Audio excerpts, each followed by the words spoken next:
Well, good afternoon everyone, and my thanks for taking the time to watch and listen today. Here at the podium with me is the Minister for Health and Social Care, and joining us virtually is the Minister for Education, Sport and Culture. In recent days, the number of COVID-19 cases on the island has been increasing. But with the strong uptake in our game-changing vaccination programme, over 116,000 doses administered and over 88% of those eligible having had at least their first dose, we have been able to shift our focus away from raw case numbers. This is because the protection vaccination gives us as individuals and our wider community is significant. The key metric now is hospital capacity and the number of people who are seriously ill with COVID. I am pleased to report that currently we have no hospital admissions with COVID-19. As the number of cases increases, however, it is inevitable that we will see some people having to go into hospital. But each day, more and more people in our community become fully vaccinated against the virus. And whilst this does not offer complete protection, no vaccine does, and we must remember that, however, it does enable us to move forward. As case numbers have crept up, so has the number of close contacts required to isolate for 10 days. We have been watching this number closely. I know the impact this has had on many parts of our community. Yesterday evening, the total number of people in isolation had reached around 900. With 800 of those being close contacts.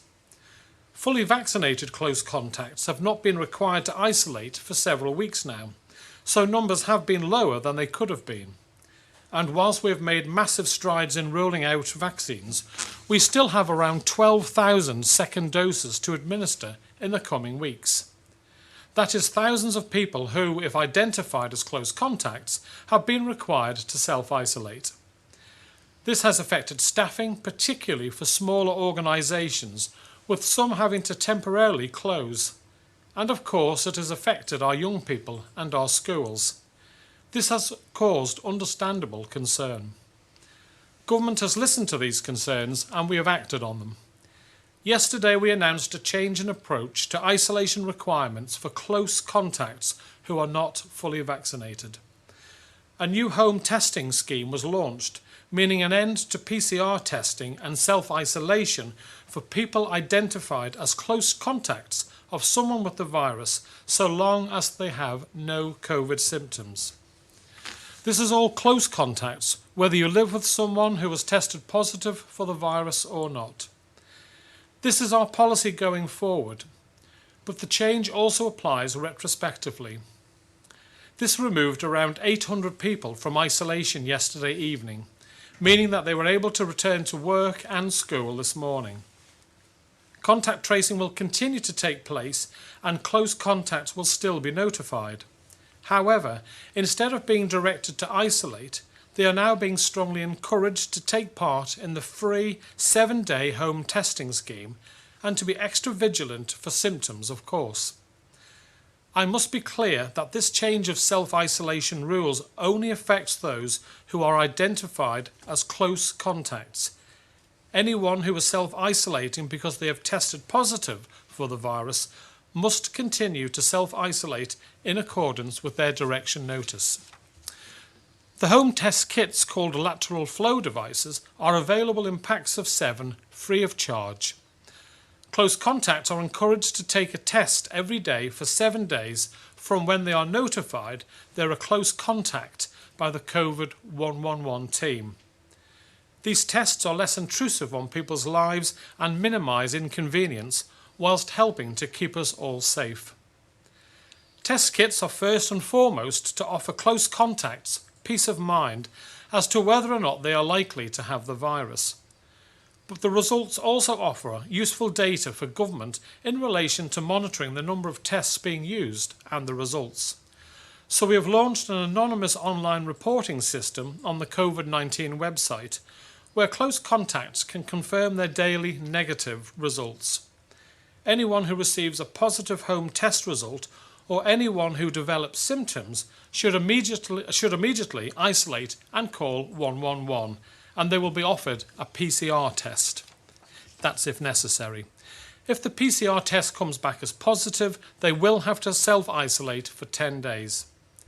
We have made thousands of home test kits available yesterday evening for close contacts who were released from isolation, and my thanks go out to Civil Defence and everyone involved in making these quickly available. I know there was strong demand, and I thank the public for their patience. Test kits are now available free of charge from a number of pharmacies around the island, with full details of participating outlets available on the COVID-19 website. Kits will again be available this evening between 8 p.m. and 10 p.m. from the car parks at Ballacomene High School, Castle Rushen, the Queen Elizabeth II High School and Ramsey Grammar School. If you're collecting test kits, you must wear a face covering. And if collecting from a pharmacy, please observe social distancing rules within the premises. As with so many twists and turns during this pandemic, I am ever conscious that a change in approach will be welcomed by some, whilst others in our community will be more cautious. These decisions are never easy. It comes back to that phrase I often turn to, the balance of risk. Our vaccination programme means that tens of thousands of islanders are now as protected from the virus as is possible. We know vaccination reduces the risk of serious illness and death, and that it also reduces the chance of someone with the virus spreading it. This is a leap forward, and it means we can continue to adjust our approach to COVID-19 as we adapt and learn to live with the virus. Changes to self-isolation and the introduction of home testing for close contacts is another step on that journey. The majority of close contacts do not typically go on to develop the virus, especially those outside the household of a positive case.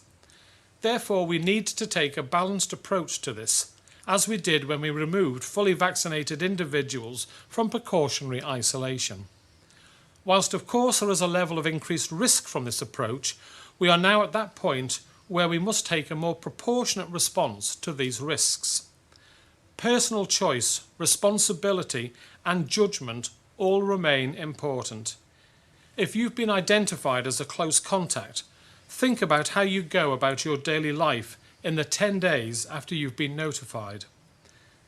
A combination of daily self-testing and asking the public to consider mitigations and their personal choices is on balance an appropriate alternative to having large numbers of our community in self-isolation. Whilst there is no legal restrictions on close contacts, anyone told they are a close contact should consider telling their employer that they have been identified as a close contact and letting them know if they'll be undertaking daily home testing. Telling friends, family and colleagues who may feel anxious or vulnerable so they can make informed choices. Thinking about who they contact with in the 10 days after being told they're a close contact. Taking precautions that may make them and others feel safer, such as minimising face-to-face close contact, avoiding confined and poorly ventilated areas, or wearing a face covering as appropriate. I know there are a number of topics the Health and Social Care Minister wishes to cover, so I'll hand over to David. David. Thank you very much, Chief Minister. The first thing I have to raise is that sadly there's been reports in recent days of members of the public being rude, verbally abusive and even aggressive towards health and social care staff, particularly those who are swabbing at the grandstand and also people working in local pharmacies. Some of our swabbing team have even been reduced to tears by people's behaviour. Although this is a minority, as they do receive many warm messages of thanks for the amazing job they're doing, abusive and rude behaviour is completely unacceptable and it has to stop. The team leader will not hesitate to call the police and will be fully supported in doing so should aggressive or rude behaviour continue. Health and social care staff are trying to help all members of the public at the moment during what is very difficult and trying circumstances for all of us. And it's important that people respect the very difficult role that those on the front line are doing. So please let them get on with their jobs and respect them for the job that they are doing. Turning to vaccination status letters, Manx Care is providing hard copy letters for Manx residents who require evidence of their vaccination status for travel. We would have hoped by now to have had access to NHS Digital, but due to the current prioritisation around that workload, that has not happened. So this is an alternative means for those who are travelling internationally to be able to prove their vaccination status. The important thing to state is that it's for urgent purposes only. So that means those who are travelling off island in the next 2 weeks and where their destination country requires evidence of vaccination for entry. Many places require a test or another form of evidence for vaccination, and people need to check what is required by the specific country that they are going to. To be absolutely clear, the letter is not needed for travel to the UK. This week, Manx Care has provided 420 letters of vaccination status. So this service has been put in place, as I say, as a short-term solution, but please only ask for a letter if you're travelling in the next 2 weeks and that you are travelling internationally. Again, I'm disappointed to say we have had instances of rudeness towards staff and people making unreasonable demands and arguing with the call handlers. Again, please only ask for a letter if you are travelling internationally and you absolutely need it. You do not require a letter to travel into the UK. Also, a reminder for people to continue to attend their vaccination appointments. If people please check when their appointment is and don't try not to miss their appointment. If you can't attend your appointment due to isolating or other reasons, please let 111 know so they can rearrange things. Please also do not turn up to the vaccination hubs if you've been told to isolate, have symptoms or have returned a PCR or lateral flow test. And finally, Ramsey Cottage Hospital is the place to go for minor injuries. Earlier this week, we advised people with minor ailments and injuries to attend Ramsey Cottage Hospital Minor Injuries Unit. Basically, the unit up there does what it says on the tin. The specialists there are trained in dealing with minor injuries, and the hospital is equipped with the same standard and range of equipment for imaging as Nobles. Nobles' emergency department is currently exceptionally busy at present, so medical emergencies shall continue to go to Nobles as normal, but please go to Ramsey for minor injuries because also it will benefit you as a patient as your wait will be much shorter and you'll be able to be seen by the superb nurse specialists that we have up there. Thank you very much, Chief Minister. Thank you very much, David. Now, the Council of Ministers has been reviewing a number of our COVID-19 policies and exploring what measures need to be in place for the summer so we continue to flex our response to meet the circumstances we face. We have done this regularly throughout the pandemic, but it has been particularly important as we approach the dissolution of the House of Keys and the general election. Changes to regulations will go before Tynwald at its first scheduled sitting next week, and I will of course update you on what Tynwald agrees. Let's take some questions now, and first we have Ariane Barua from 3FM.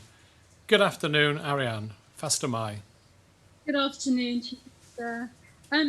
My first question is, how do you determine who is a close contact? What's the criteria used?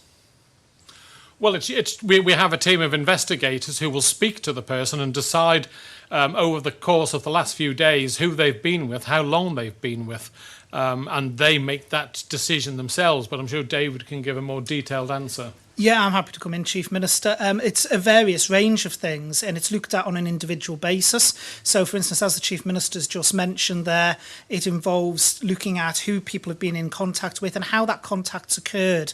So, for instance, have they been sat down in an enclosed environment with very little ventilation? Have they spent a substantial period of time with that person, possibly talking face to face? Have they been hugging? Have they been interacting with that person? Or have they met in an wide open space and it's literally been a 2-minute conversation and move on? All of that feeds into the team who then make a judgment around whether they believe someone is a close contact based on those things. So it is done on a unique in case-by-case basis, but those are the sort of things that the contact tracers are looking for. Thank you.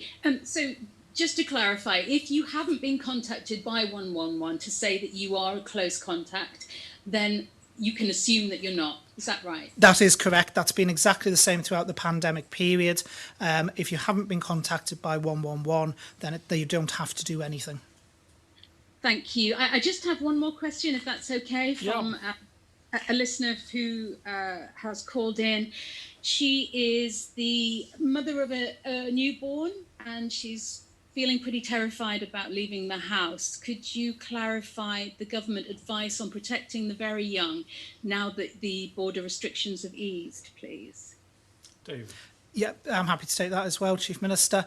Now, it is an exceptionally nervous time for many people out in our community, and new parents particularly, are going to feel very nervous. What I would say is the risks to young children, and particularly newborn children, with COVID is very, very low.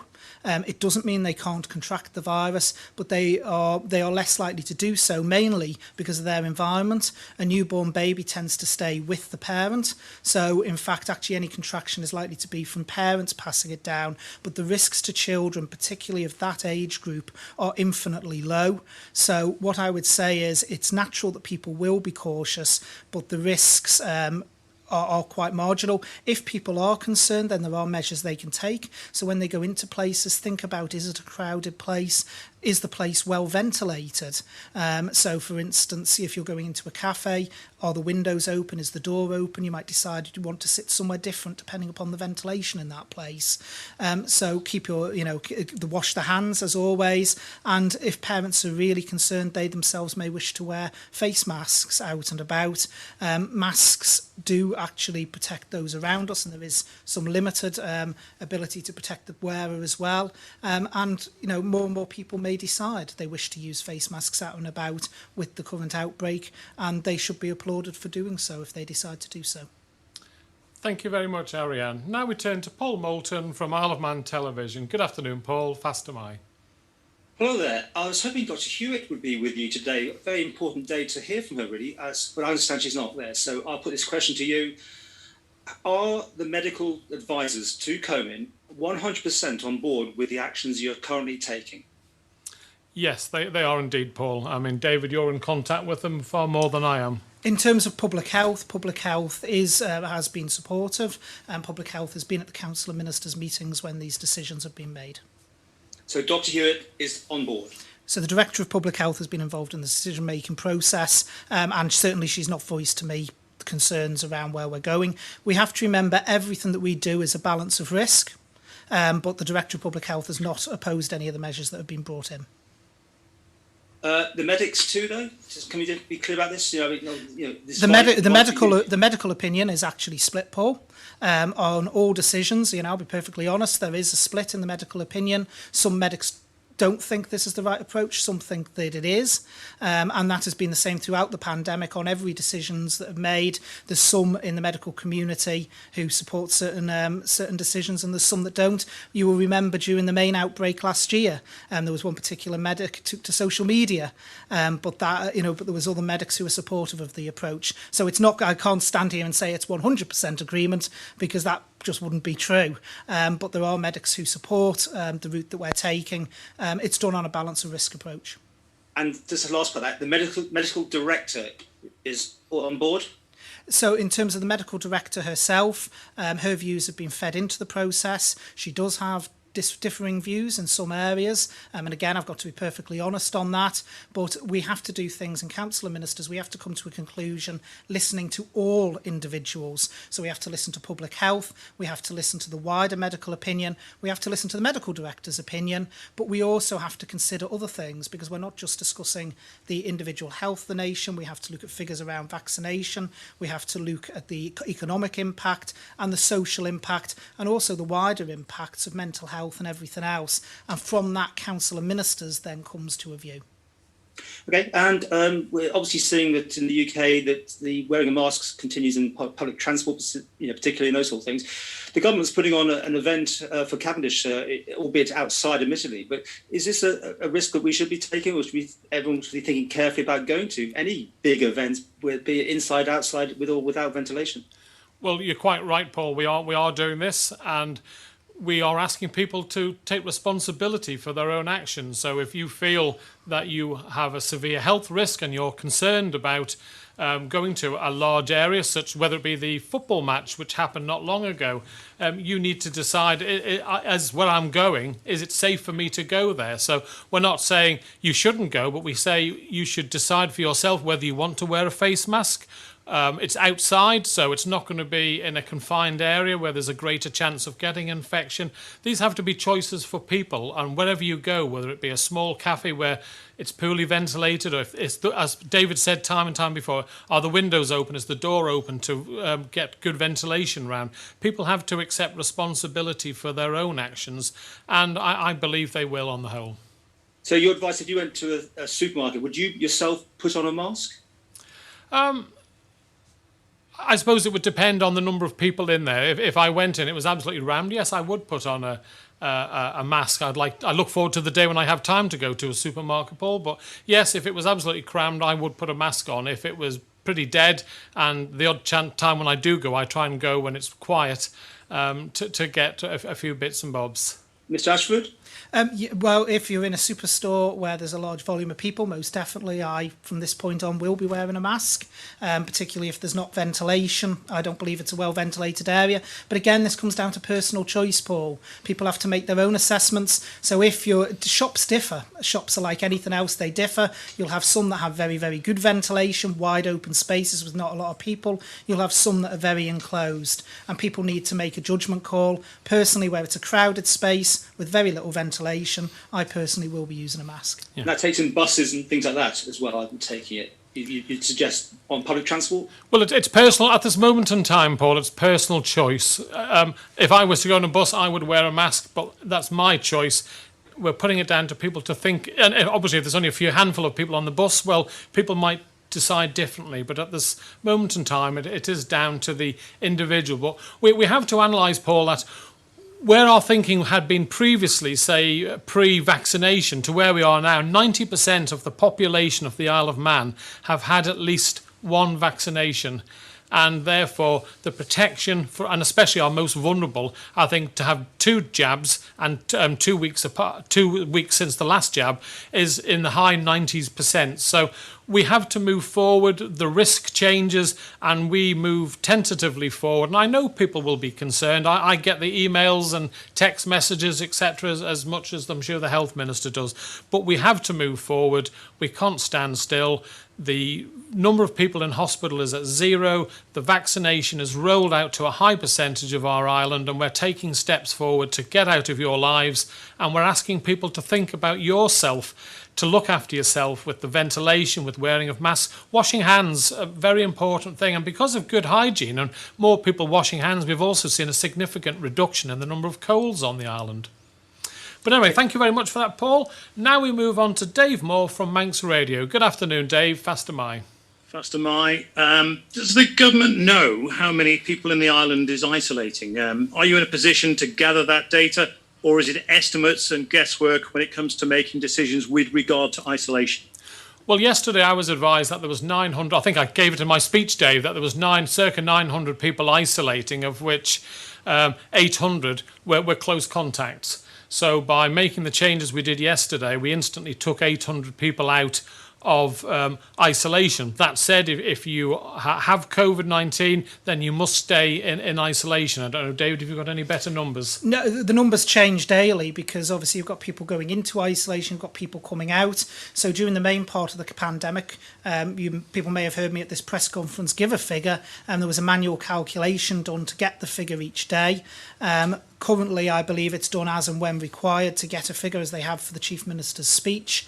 But the key point now is, with the changes that we've done to isolation, the figure in isolation will come radically down. And what people need to focus on more is around the actual hospitalisation. We need to get to a point eventually where COVID is treated like other diseases. We don't issue daily stats and everything else for other diseases. And at some point, that point will come where there won't be the level of information that's currently released on the daily basis. Now, that will be maybe a way off yet, but certainly we do need to prepare that we now need to start looking at COVID, and this is another step on the way, like we do other diseases that circulate in the community. Okay. Last night when it was announced, it's now down to the individual to self-isolate, etc. That would appear that the government is no longer taking responsibility. Is that the case? Is the government abrogating responsibility? If the situation worsens, will you be putting your hands up saying it's no longer down to us now? It's down to the members of the public to make the decisions themselves? Well, it's not a case that we're not taking responsibility, Dave. We're just analysing the risk, looking at the percentage of people of the population who've been vaccinated and the impact that people having to isolate is having on the community, especially on small businesses. So if you look at the number of people who are close contacts who will go on to develop COVID, it's a fairly small number. And therefore, by handing out 7-day testing kits for those people to do every day, we feel we're moving forward by helping the community, helping businesses stay in business, and helping people go about their daily life whilst trying to give as much protection as we can to the general population. I don't know, David, if you want to expand on that. Yeah, if I could, Chief Minister. Far from abrogating responsibility, we are providing lateral flow testing to allow people to continuously monitor themselves for the following week. But equally, in terms of what we were doing up until last night, to be quite frank, it fell behind the living with COVID process, because what we were basically saying is that if you were a close contact, even despite the fact that you might not have the virus, we were going to legally isolate you for 10 days with 2 tests. So what that actually meant is we were locking down an awful lot of people who had not infected, who were not going to go on to develop the virus, and all of the economic and socio effects that come with that. And so if we are going to start living with the virus, what we have to do is allow people to make personal choices, but also allow people to start living their lives, because that's the key thing. If you're going to live with the virus, you've got to be able to live. And from my point of view, quite frankly, that policy slightly ended up out of step. What we've done yesterday is we've brought that policy back into line with the Living with COVID strategy, and we are giving people the ability to test. An abrogation of responsibility would have been saying releasing all the close contacts and offering them no ability to be tested. We're not doing that. We are providing the LFTs so they can continue to monitor, and if they test positive, they can come forward to 111 to have that verified and then obviously be isolated away. So it's about community responsibility. So just to clarify then, that what happened last night with the announcement about self-isolation, etc., that wasn't you giving in to public demand? No, absolutely not, Dave. It was a step forward in the fight against or living with COVID, where we've given the testing kits. We've got tens of thousands of these lateral flow kits now on the island, and I think we gave out 6,000 last night to people to go forward. So it's just moving forward, trying to make people's lives as easy as possible on the Isle of Man whilst we live and learn to live with COVID. Thank you very much, Dave. Now we move on to Paul Hardman from Isle of Man Newspapers. Good afternoon, Paul. Fast am I. Good afternoon, Chief Minister. A recent peer-reviewed study found that 1 dose of the Pfizer vaccine offers barely any protection against the Delta variant. Now that we are knowingly importing this variant to our shores, what can you say to the significant proportion of our population who are still yet to have a second dose and now have to face this risk? And what about those who cannot be vaccinated? How are they to protect themselves once the virus gains a foothold here? Right, well, I know David will want to comment on this, and especially on the hardly any protection. Yeah, so in relation to the study I think you're referring to, Paul, about the Pfizer dose, in relation to that, that was taken when people were first dosed, and I also believe that that is in relation to symptomatic disease, presenting symptomatic disease. It's not in relation to preventing hospitalisation and death, where actually recent studies have shown that 1 dose, both of AstraZeneca and Pfizer, are still effective against preventing serious illness and death. In terms of the actual, in terms of people being in the vulnerable category, what I would say is the advice to the vulnerable is the same advice, public health advice, that is put out around other circulating diseases, which is exactly the messages we've put out now, which is around crowded spaces. Consider, do you want to be there? Is that the right environment for you? Do you wish to wear a mask while you're out and about if it gives you that extra level of safety? cleaning hands, ensuring that hygiene is kept, and also, crucially, again, to make the point, ventilation of spaces, ensuring that you're in well-ventilated areas. So that's exactly the same as we would offer as advice for other respiratory diseases that circulate in the community that people will be equally as vulnerable to, including many of those that are vulnerable to COVID. Yeah, I think I'm glad you raised that, Paul, because I quite often get emails or messages. I even had a political colleague misinterpret data where they were quite concerned. They'd read a graph which they thought said that if you caught COVID and you'd been vaccinated, you got COVID worse than if you've been non-vaccinated. And people tend to look at data and they don't take into context what that data is telling you. And I hope the health minister's reassured you that you do have a significant level of protection after just one dose from hospitalisation and death. Yes, it may not stop you have a lower restrictions in you catching it after just one dose, but it does give you that protection for the really key concerns we all have of having to go to hospital or even worse, dying. Your next question, Paul. Secondly, you say we have to move forward. What is the upside to importing the virus with this mitigation strategy? At border level 2.5, family were able to visit, which eased what was arguably the most damaging impact of the border restrictions. What is the trade-off benefit of remaining at level 1? Is it simply to benefit the travel economy and facilitate tourism? And does this truly weigh up against the significant health consequences that we will face now that we have mass spread here, like long COVID, for example?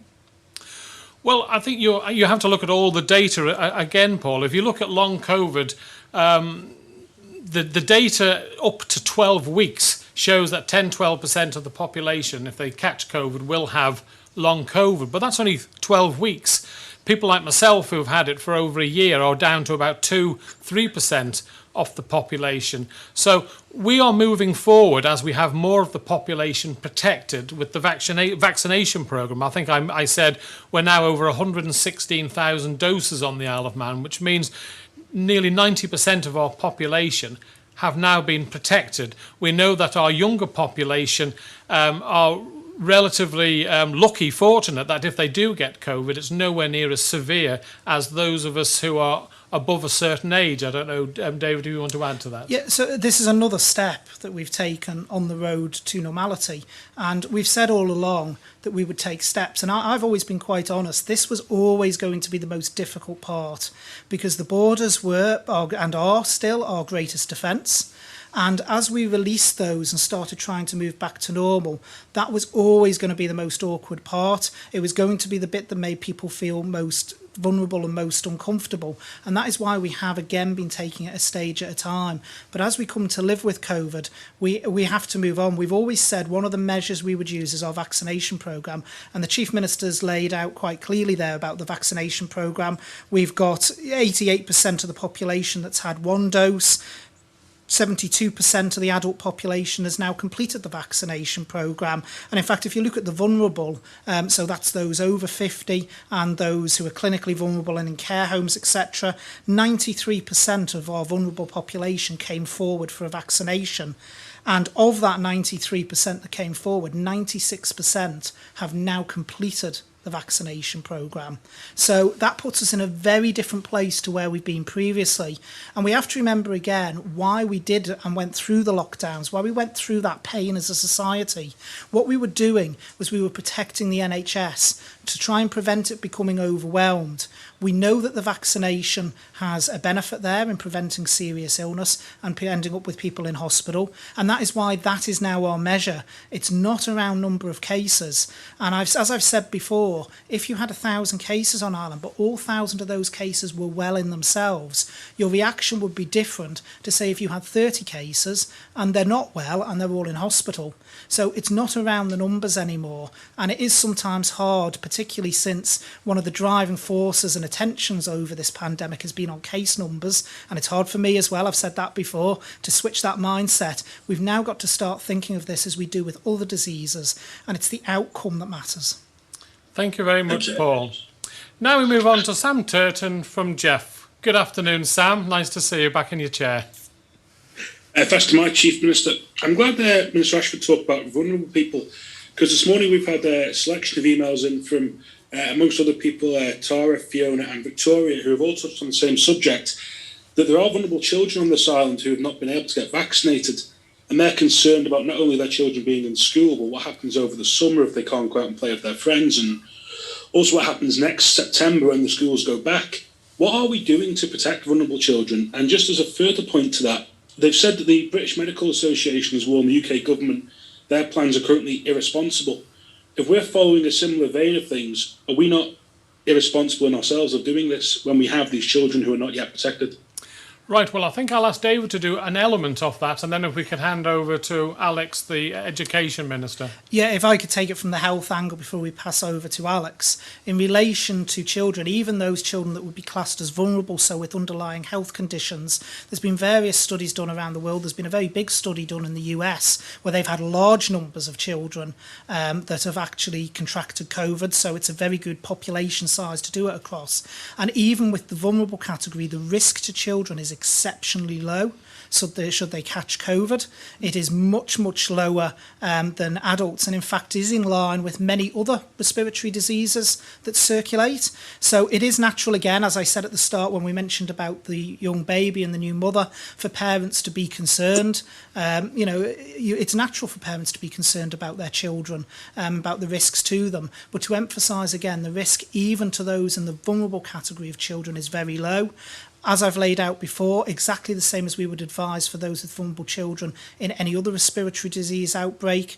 The same applies about ventilated spaces. And the unfortunate thing is COVID isn't going to go away. It is likely to be circulating in some form forever. And I think, we've got to start moving forward with living with it, and that is going to be nerve-wracking for those who are vulnerable. But we have the public health advice there about ventilated spaces, about mask wearing, about doing what people themselves feel is safe at this time. But equally, the risk to children, I've got to emphasise again, is still, by the studies that are coming out, exceptionally low, even if they do have underlying health conditions and they do fall into the vulnerable category. And I'll hand over to Alex. Thank you very much. I mean, to put it into perspective, I think, as the Health Minister said, it is very important to remember that even those children with underlying conditions such as asthma, cystic fibrosis, coronary abnormalities are at very, very small risk of actually getting seriously unwell or ending up in hospital. I think it's also very important for parents to talk to their health professionals about their own child's condition, because at the start of the pandemic we were worried about children who might have moderate to severe asthma, but now we know far more about the effect of COVID on children, and that's at risk, and that concern has receded. So what I'd be saying to any parents is, if you have a child who's got some particular medical conditions, please have a chat with your hospital specialist, get their advice in terms of the right way of dealing with that risk. In terms of schools, we are making them as safe as possible, and we're particularly emphasising the fact that if your child is unwell for whatever reason, whether that be COVID-like symptoms or diarrheal illnesses or just a common cold, please don't send them to school. Please make sure that they're well enough before they go in there, because by protecting yourself and protecting your family, you will also protect the whole community. Thank you, Chief Minister. Okay, Sam. Thank you. And secondly, in terms of the lateral flow tests, we've heard, Manx Care and the government themselves have said today about the number of calls being made as affecting call lines across the whole of government.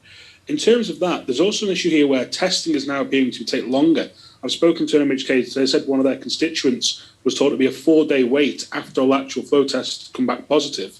They've then rang up and said, I need a PCR test, and they've been told they can carry on with their daily lives until they have a PCR test. Is this system essentially setting up to fail here? Well, I certainly hope not. I know they've been inundated at this moment in time, Sam, with phone calls. I think they had 1,600 over the weekend or whatever. But David, I know you've been looking into this. Yes. So in relation to 111, there was particularly pinch point pressures over the last few days because of the numbers of people. Because let's not forget, 111 has to book all the testing as well. That will now be relieved by what we've done with close contacts, because they do not have to book all those close contacts for PCR testing. But also, having spoken to the head of 111 this morning, they are in the process of changing their procedures. So, for instance, I had a constituent who's been waiting several days. They had their test booked today, and the system seems to be speeding up again. In terms of lateral flow testing, there is no legal requirement for anyone to isolate off a positive lateral flow, but personally I would suggest, but this is only myself, I'm not a clinician, personally if it was me, I would isolate until I'd had the PCR test. But just in terms of that, if this is also going to be affecting people returning to the island, is this not going to prevent people from being able to travel until they've been double vaccinated? Because if they're expecting to get a test within 48 hours and they're looking at 72 hours to 4 days. Well, no, I've just laid out the fact that 111 has changed its procedures that should actually speed the testing process up. So just as we saw in January, if you remember, Sam, if we go back to the January outbreak, we saw a peak. And 111 was absolutely inundated for several days, and people did have to bear with us. The same has happened again, but the pressure is now starting to relieve, and by doing all the changes we've done with the close contacts, it also releases pressure on that service, because previously what 111 would have done is they would have had to book in all of the close contacts for a day one test, and they would have had to book them all in for their final test as well on day 9 for their isolation. They will not have to do that now, so that releases testing capacity, it releases capacity for 111 to deal with other queries, and that's what we're starting to see today. Yeah, so hopefully in a couple of days, Sam, we'll be back to the sort of standards that people have expected for a turnaround. But as David's just explained, now there'll be more people available to do the testing for the people who are coming back from trips or coming to the island or have had COVID and need that final test. So we reacted to a situation where we knew we had a problem, and this has certainly helped the situation going forward. But thank you very much, Sam, for those questions.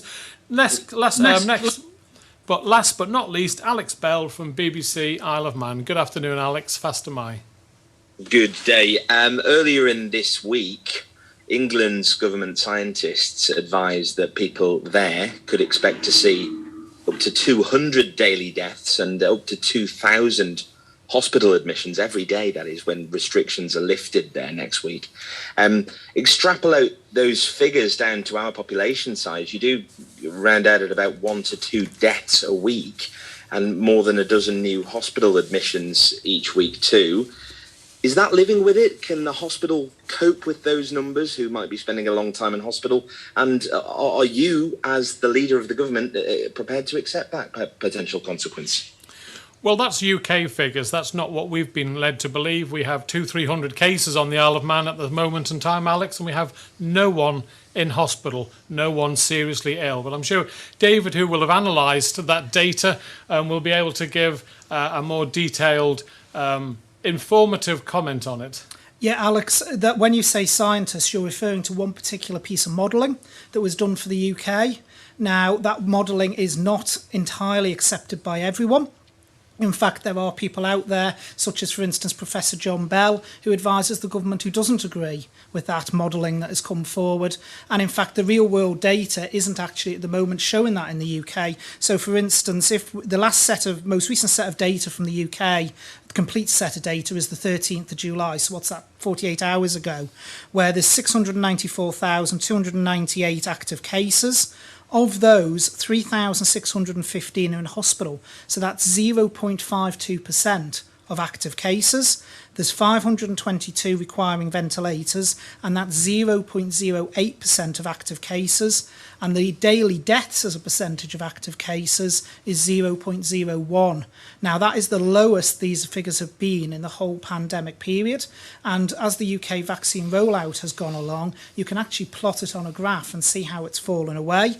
And that compares to, say, 7 months ago on the 13th of January, where the UK had 1.7 million active cases, and they had 37,000 people, well, nearly 37,500 people in hospital, and over 3,500 people on ventilators. So the picture is very different. And also, when numbers like that are quoted, it can sound very scary to us as a population of an island of 85,000. But we have to put it into context. Those are numbers in the UK against a population of roughly around about 68.1 million. So, in fact, actually, the numbers in the UK currently, although we keep getting media headlines around hospitalisations are doubling, they're doubling from a very, very low level. a much lower level than they've been at other peaks. And even although the UK case numbers are going up, hospital admissions and the death rate is not keeping pace with that. But we do have to be honest as an island. As we come to live with COVID, there will be hospitalisations, as the Chief Minister said in his speech. It would be remiss to say we're going to not have any more hospitalisations. There will be people in hospital. And as with other diseases, unfortunately, from time to time, tragically, there may be a death here and there. And we have to acknowledge that as an island. But as we move forward, we have taken cautious steps. We haven't exactly mirrored the UK. We have put different measures in place. And I actually think that at the moment, the data that's driving it is right. We're not saying it's a one-way street. We keep an eye on the hospitalisation figure, and that is now our measure. If we saw issues with the hospital and with hospitalisation, then we would have to consider what we did in response to that. Yeah, I think it's also, if I can just interrupt there a sec, Alex, before you move on to your next question. I think it's important to note too that sometimes people who are terminally ill will have COVID, and COVID won't have killed them, but it'll be recorded that they died with COVID, and we had a number of our deaths on the Isle of Man that came under that category. So we may well have people who are seriously ill in hospital, and we will say that someone is in hospital with COVID, but COVID may just be something that's there, but it's not the issue that's making them to be seriously ill. So we have to take that onto account. We've also obviously ensured that we do the 2+2, so it's not just anyone coming in from the United Kingdom, it's people who are fully vaccinated and who have had the 2-week gap. But as I say, we have to learn to live with this. Sadly, people will die from a number of illnesses, and flu and the common cold is one of them, and we're seeing less of that because we've improved our hand hygiene, for example. But these events will be out there, and sadly we're seeing all sorts of reports coming out, and there's an element of scaremongering and sensationalisation of some of these reports, and some of them are very factually correct, and we're more than happy to give a comment on what is being put out there and try and put it in a balance for the island. Thank you. Can I ask how many people you would expect to end up in hospital or to die based on your modelling then? Well, we don't have modelling on how many people we expect to die. We are doing our utmost to ensure that we have no deaths on the Isle of Man. I think if you look at the UK rate per 100,000, it's over 190. If you pro-rata that on the Isle of Man, it's just over 30. I think it's 34. So we are doing our utmost, Alex, to ensure that the people of the island are protected. But sadly, people will die on the Isle of Man through various illnesses, and they may well have COVID at the same time. That's something we are doing our utmost to reduce the risk. But at the end of the day, we also have people whose mental health is being destroyed because of restrictions with COVID. We've seen an increase in suicides. We're seeing operations being cancelled, or historically, because we've had to put wards aside for COVID. So trying to get that balance right is incredibly hard. But I think the record that this administration has is pretty good compared with an awful lot of jurisdictions around us. Thank you. Yes, David. Can I just move on then? Sorry, Alex, if I could just come in as well with one final point, which is actually a very interesting thing that I heard yesterday from some conversations I had with people in the UK, is the figure actually of daily deaths from people not being able to receive other medical treatments due to COVID restrictions has actually now overtaken the rate of COVID deaths in the UK. And we have to remember that as well, that what we do, there's other medical conditions out there. There's people suffering from cancer. There's people suffering from other conditions that need to be treated as well alongside COVID. So I thought that was quite an interesting piece of information I had shared with me from a conversation I had with someone in the UK yesterday, that the figures have now overtaken in terms of deaths from other illnesses who've been waiting for treatment due to COVID. Thank you. Just to round it off then, I suppose, that there have been some suggestions, increasingly on social media, you might have guessed, suggestions from perhaps the more, how should I put it, tinfoil helmeted among us, that the bottlenecking at the A&E this week was caused by people having severe side effects from COVID vaccines. Are you able to provide any figures on people who've presented at A&E with vaccine injuries? And indeed, what would you say to people who still haven't taken up a vaccine offer? David, can I take that, Chief Minister? So I'm happy to answer that one, Alex. It's not true whatsoever. I'm afraid that's something that someone has literally just made up and shoved out on the internet. Absolutely flabbergasted by that one. It's not true whatsoever. In terms of people presenting with issues around the vaccine, it's been literally a handful throughout the entire vaccination period that have presented, and in some of those cases, it's not turned out to be anything to do with the vaccine. So it is not true whatsoever. And what I would say is the vaccine offers the best protection we have of a society of getting out of this. We've already quoted the figures where 89%, basically 88 going on 89% of the adult population have had at least one dose. There is 72% of the adult population that now have had second dose. I would urge people to look at the actual real world figures. Look at what's happening in the UK. Go online, plot out on a graph compared to their cases, their death rate, their hospitalisation rate, and plot it against the take-up of vaccine. And as the vaccine take-up goes down, the other lines the other lines go down. And I would say to people, it's not just about protecting yourself. By getting vaccinated, you are also helping to protect us as a community. So I would urge anyone who is eligible for a vaccine to come forward. As I've always said, it is personal choice. I would never try and force someone to have a vaccine. From my point of view, it is personal choice. People need to make their own decisions. But I certainly, as Minister for Health and Social Care, would urge people to come forward and be vaccinated. Thank you very much, Alex. And it's always good to hear from the comedy side of Facebook sometimes. And I think we have to realise that an awful lot of what appears on Facebook just isn't true. And I would urge people to just check for themselves. Most people have a laugh at some of the comments on Facebook, but to think that the hospital's swamped with people who have had bad reactions, just isn't true in any way, shape or form. But I suppose never let truth get in the good way of a story. But anyway, thank you all very much for your questions today. That's all for today, but I'm sure you'll all join with me in wishing Cav all the very best, and we genuinely hope that he can win another stage and set a world record. He's a fantastic ambassador for the Isle of Man, a credit to the Isle of Man, and I wish him well. And if you have time to come down to the screen at the Villa Marina, it'll be showing from 2 o'clock on Sunday, and I think it'll be a fantastic event. So thank you all very much. Have a great weekend. Bye-bye.